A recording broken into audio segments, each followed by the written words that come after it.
They didn't expect me to notice. They thought I was just the old man in the woods, tired, harmless, fading. So my son tried to quietly sell my retirement cabin to buy a condo for his wife's parents, a place I spent 30 years building, brick by brick, nail by nail. Gone, just like that. Only I found out, and I sold it first, silently, cleanly, without a word. I overheard them whispering. Plans, dates, $signs.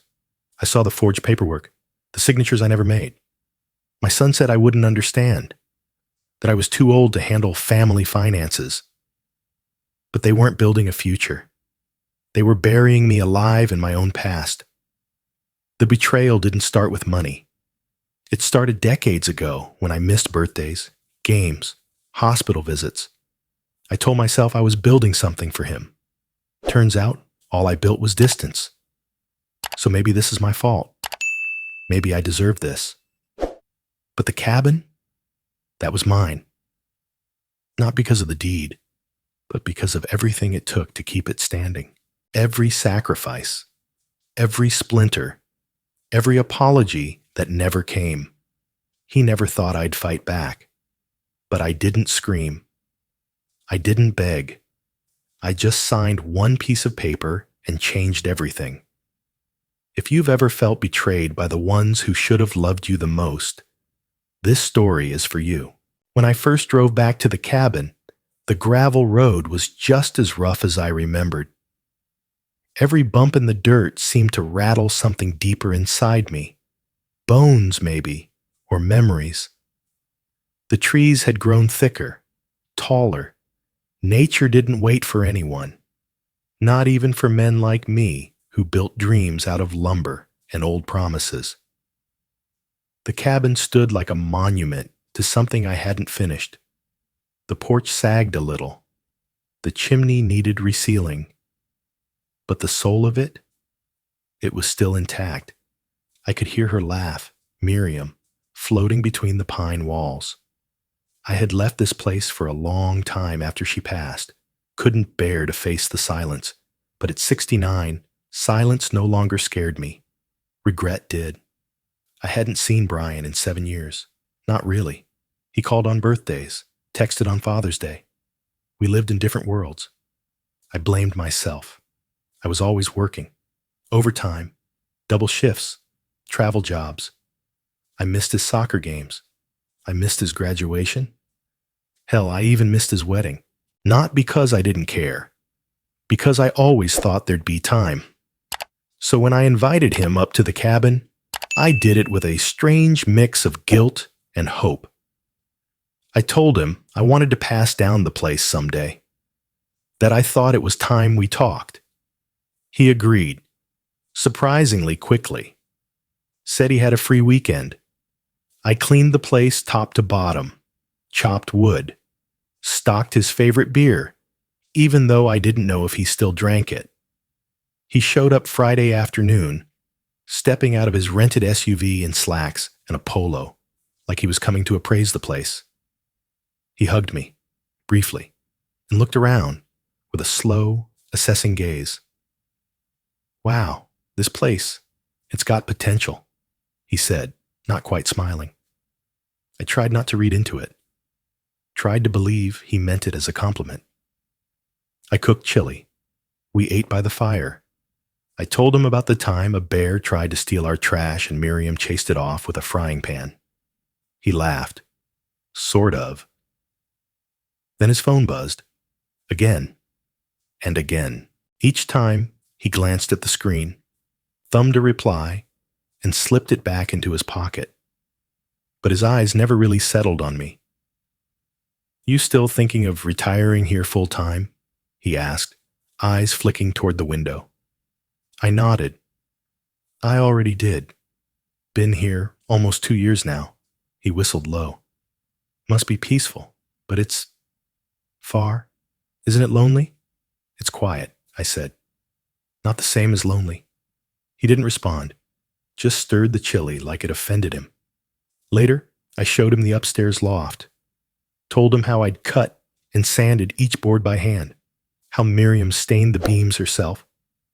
He nodded, but I could see it in his face. None of it meant anything to him. It was just wood. Old wood. That night, after he went to bed, I stayed up staring at the flames, wondering if I was too late, wondering if he'd ever seen this place as more than a cabin. Maybe I was trying to build something with him too late in life, a bridge that had never been anchored. The next morning, over coffee, he said, "You know, Dad, places like this, they're going up in value. A lot. You could probably sell and retire even more comfortably somewhere closer to town." I sipped slow. "Not planning to sell." He shrugged. "Just saying. It's kind of a waste, you know. All this space. No one else really gets to enjoy it." It hit me then, not like a punch, but like a slow crack through concrete. He wasn't just talking. He was circling something. I didn't know what, exactly. Not yet. But the tone had changed. So had the way he looked at the walls, the windows, the land. Still, I smiled. "Maybe someday your family will enjoy it. Bring the kids up here." He didn't answer. Just looked down at his phone again, fingers tapping something I couldn't see. I didn't sleep that night. Dinner the next evening was quieter than I'd hoped. I grilled some trout I'd caught that morning, roasted vegetables over the wood stove, and laid out a table Miriam would have been proud of. Brian sat across from me, poking at his food more than eating. We made small talk, weather, traffic, how hard it was to get cell signal out here, but none of it meant anything. Halfway through the meal, I put my fork down and looked him in the eye. "You remember that birthday when you turned 12? The one with the baseball glove?" He nodded barely.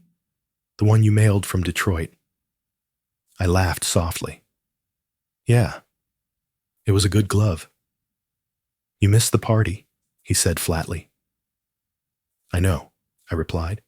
"I missed a lot of things. I told myself I was doing it all for the family, that if I worked hard enough, long enough, the time I lost would somehow come back around." Brian didn't answer at first. He just looked down at his plate. Then he smiled, a tight, hollow thing. "It's okay. I got used to it." That hurt more than if he'd yelled. More than if he'd said he hated me. I wanted him to say it wasn't okay. I wanted him to tell me I'd messed up. But instead, he'd built a wall and called it acceptance. "I thought maybe, being here, we could start over," I said. "Not pretend like the past didn't happen. Just try something new. I miss having my son around." Brian set down his fork. For a moment, his face softened.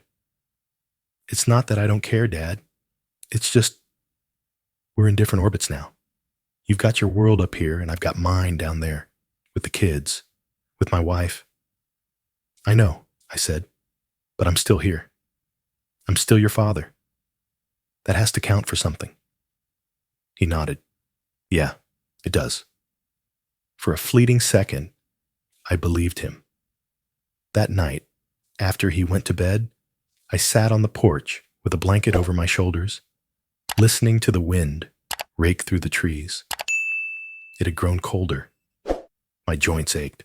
But something about that conversation had warmed a corner of me I thought was frozen for good.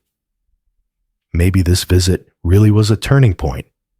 Maybe he'd finally let me in again. Around midnight, I went back inside to check the wood stove. As I passed the guest room, I heard his voice. He was on the phone. I paused, half out of concern, half out of curiosity. Then I heard it. No, he has no clue. He still thinks this is about bonding or something. I froze. He signed the paper. Brian continued whispering. Or at least he will. I told him it was for taxes. He'll sign whatever I put in front of him, long as I smile. My throat closed. Once we lock the buyer, the cabin alone covers the down payment. We can pay off your parents' debt and finally get them into something decent. I've run the numbers, okay? We just need this deal to go through." There was a pause. Then he laughed. "Babe, trust me. My dad. He's sentimental, but he's not smart. He won't see it coming." I backed away from the door, heart pounding in my chest like a war drum.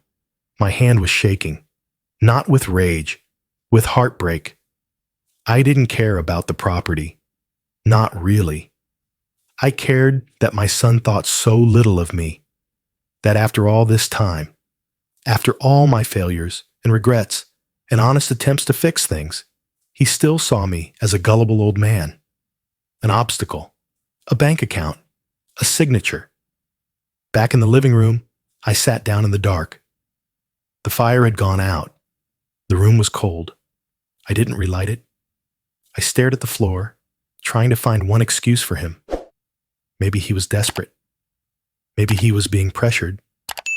Maybe this wasn't who he really was. But the truth sat there beside me like an old dog, loyal, heavy, unblinking. My son hadn't come here to reconnect. He came here to close a deal.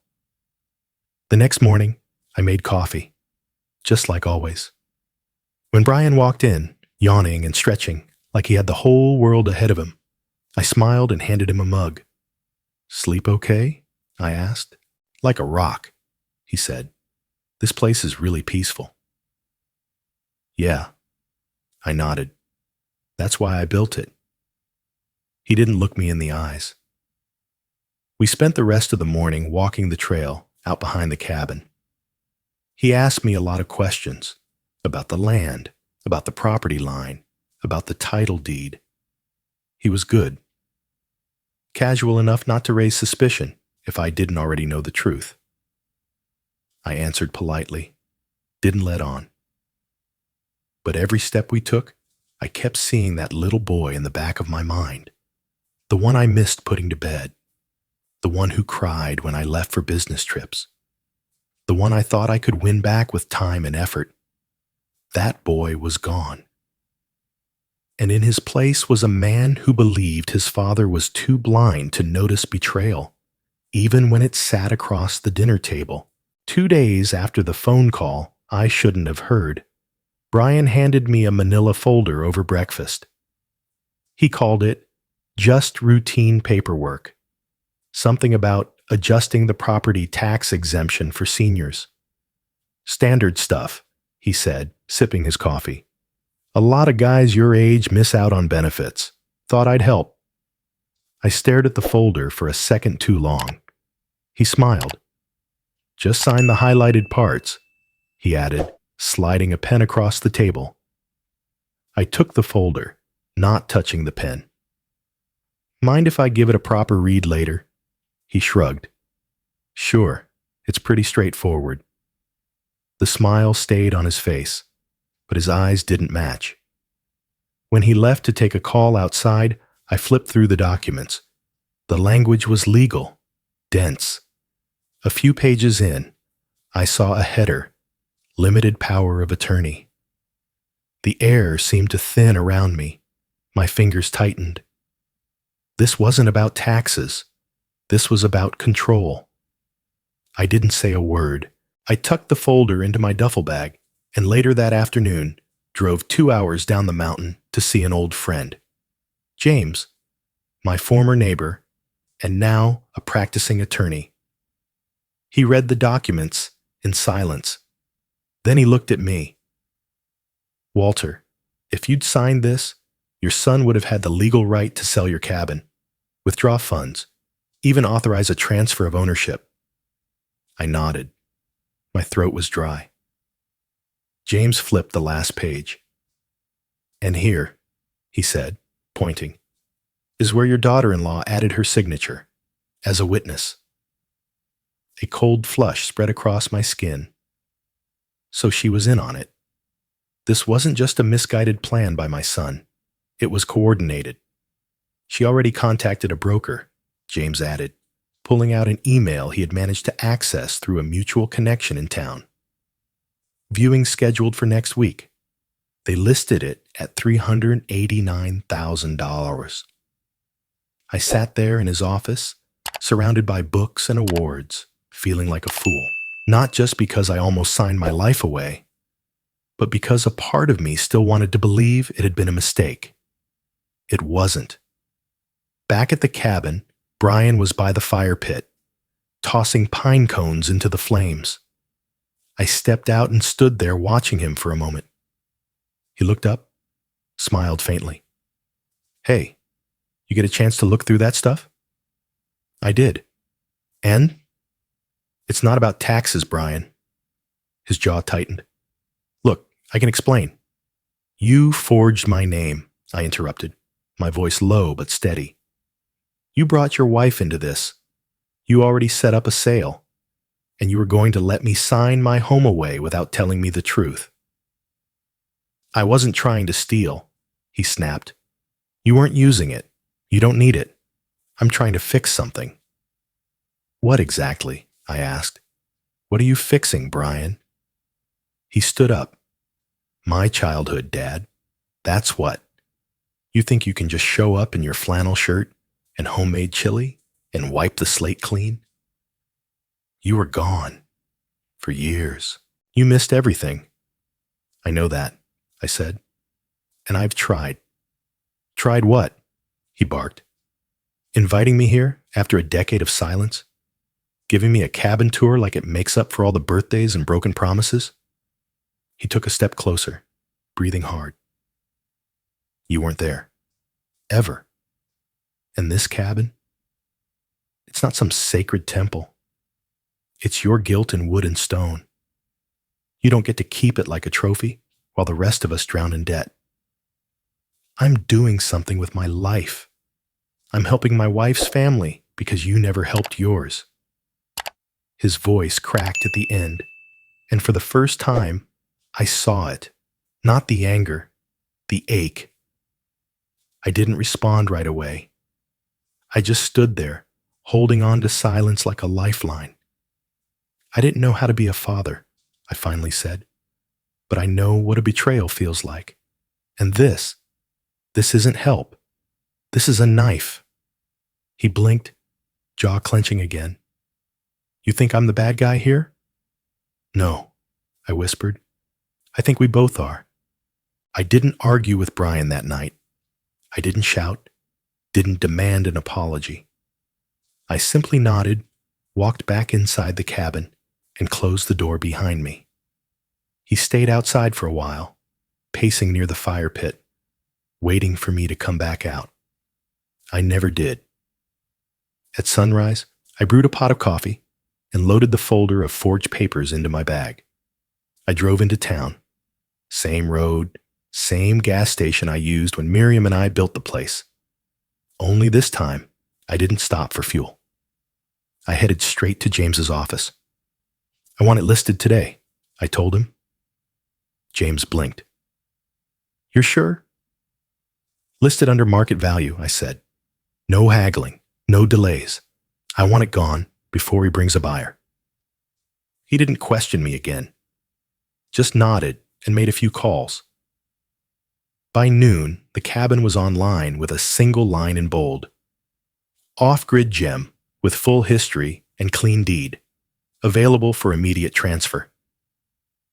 It sold the next morning. I didn't even see it coming. A woman in her 30s, dark hair tied back, walked into James's office with her husband and a cashier's check. She didn't haggle. She didn't flinch. James introduced us. "This is Kayla," he said. "You may not remember, but she said you pulled her out of a riverbank near Miller's Creek 20 years ago." I looked at her again. Her smile was shy, but steady. "I fell through the ice," she said. "You carried me half a mile back to the ranger station. I never forgot." Her husband extended his hand. "We've been looking for a place like this for years. Quiet, honest. It means something to her." I didn't cry, but something in me shifted. The cabin wouldn't be lost. It would be inherited by someone who understood what it meant to be saved. The paperwork was done in less than a day. They asked if I wanted to walk them through the place. I said no, told them the keys were under the porch rail. They smiled, thanked me again, and drove off. By the time Brian returned to the cabin that Sunday, with his realtor, wife, and in-laws in tow, the sold sign was already staked deep in the ground. I watched them from my truck, parked just far enough back from the tree line. Brian stood frozen in the driveway, flipping through papers. His wife yelled at the realtor, who looked equally confused. His mother-in-law pulled out her phone and started recording, probably thinking she could argue it later. Then Kayla stepped out onto the porch. She waved, calm as water. "Are you Brian?" she asked. He nodded, stunned. "I'm the new owner," she said. "We closed yesterday." "There's been a mistake," he stammered. "This is still in my family. I have the paperwork." She cut him off. "You had plans. That's not the same." His father-in-law stepped forward, angry. "We were promised a showing." "Then you were misled," Kayla said. Her tone didn't rise, didn't falter. Walter chose who would take this cabin next. He chose someone who wouldn't try to steal it from him. Brian's face turned pale. His wife looked like she'd been slapped. I didn't stay to watch the rest. I drove away, slow and steady, heart thudding. Not with joy, not with triumph, just clarity. Back at the apartment I'd rented in town, I turned off my phone, changed the number 2 days later, canceled the landline, disappeared in every way that mattered. Brian called the lawyer's office repeatedly. He left voicemails, wrote emails. One even showed up with urgent in the subject line. I didn't answer. Let him feel the silence for once. Let him understand that not every betrayal can be papered over with regret. Let him see what it's like to knock and find the door no longer exists. Brian's life began to unravel in slow motion. The fallout didn't come as one explosive moment. It was more like a series of small detonations, each one leaving a larger crack than the last. At first, it was just confusion. The canceled showing, the sudden sale, the phone calls no one returned. Then came the questions. His wife wanted answers. Why hadn't he locked the sale down earlier? Why didn't he get Walter's written confirmation? What did he mean? He must have done something behind my back. Her voice rose with each question, turning sharp, panicked, accusatory. He tried to stay calm, told her he was handling it. But her trust, once strained, finally snapped. "You said this was guaranteed," she hissed. "You told my parents they'd be moving in by Christmas." Her parents were less subtle. Her father demanded the condo deposit back, $40,000 they'd scraped together for a dream that now vanished. Her mother cried at the kitchen table, muttering about being humiliated in front of their friends. Even the realtor demanded compensation for lost time and effort. Brian's company got wind of the situation too. Word spread quickly, thanks to a nosy cousin who posted about the family betrayal scandal online. Investors grew uneasy. Clients pulled out of pending deals.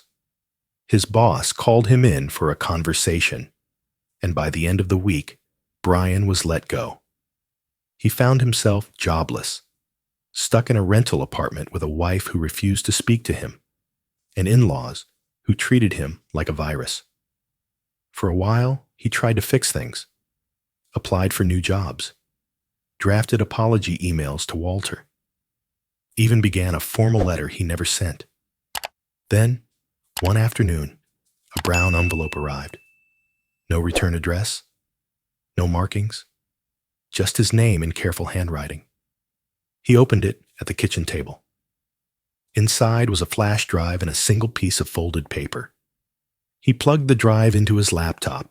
There was no introduction, no explanation, just his own voice, recorded late at night in the cabin, talking on the phone to his wife. He still thinks this is about bonding or something. He'll sign whatever I put in front of him. Brian's face went white. He let it play all the way through, even when his stomach churned. He listened to himself sell out his father like a banker unloading a bad investment. Listened to himself laugh, dismiss, degrade. Then he unfolded the letter. It wasn't long. You didn't lose the cabin. You lost your father. The words struck deeper than he expected. He stared at them, reread them, then set them down as if they might burn. For the first time, he didn't feel angry. He felt exposed, like a mirror had been shoved in front of him, and he didn't recognize what he saw. He didn't sleep that night, or the next. On the third day, he drove to Walter's last known address, a small apartment complex near the edge of town. Not the cabin, not the forest, just a plain brick building with a mailbox out front. He stood at the door for a long time before knocking. No one answered. He knocked again, louder, still nothing. Then the neighbor stepped out. Looking for Walter? The man asked. Brian nodded. He's not here much. Travels a lot now, sometimes weeks at a time. Told me once he likes the silence on the road. Brian swallowed. Do you know when he'll be back? The man shrugged. No idea, but he left something for someone. Might be for you. He disappeared inside and returned a minute later with a small, sealed envelope. Brian took it, hands shaking. Inside was a photo. Old, faded but unmistakable. The cabin, years ago, before the stain wore off the porch, before the chimney started to lean. Miriam stood on the steps, smiling, holding a young boy. Brian, no older than 10, with a missing front tooth and a baseball cap too big for his head. On the back, written in Walter's careful print, were 9 words. Everything could have been different, if you'd just been honest. Brian sat in his car for an hour, holding the photo in his lap. The tears didn't come all at once. They crept in like fog, slow and suffocating. That night, he wrote an email. Subject: I'm sorry. Dad, I don't know if you'll read this. I don't know if it's too late, but I want to say it anyway. I was wrong. About the cabin. About you. About everything. You didn't owe me that place. I owed you respect. And I traded it for a shortcut. I thought I was fixing something, but I broke the only thing that mattered. I know now why you left the cabin. Why you left me with silence. It was the only language I deserved. If there's ever a day you feel like speaking again, I'll be here. I miss you. Brian. He hit send. Then he sat there, staring at the screen, hoping for a reply he knew might never come. It had been over a year since I last saw Brian. 12 months of silence, of unanswered emails, of closed doors and long drives with nothing but road and static on the radio. I spent most of that time in small towns, staying in motels that smelled like old rain, watching strangers pass by from behind dusty windows. There was something comforting about being unseen, about disappearing from the life that had twisted so far from what I once imagined. Then, one spring afternoon, there was a knock on my door. Not the heavy, impatient knock of someone who came to demand. This was lighter, hesitant, curious. I opened it, and there she was, no older than 13, backpack slung over one shoulder, face too serious for her age. Are you Walter? She asked. I nodded. I am. She glanced down, then met my eyes again. I'm Ellie. Brian's daughter.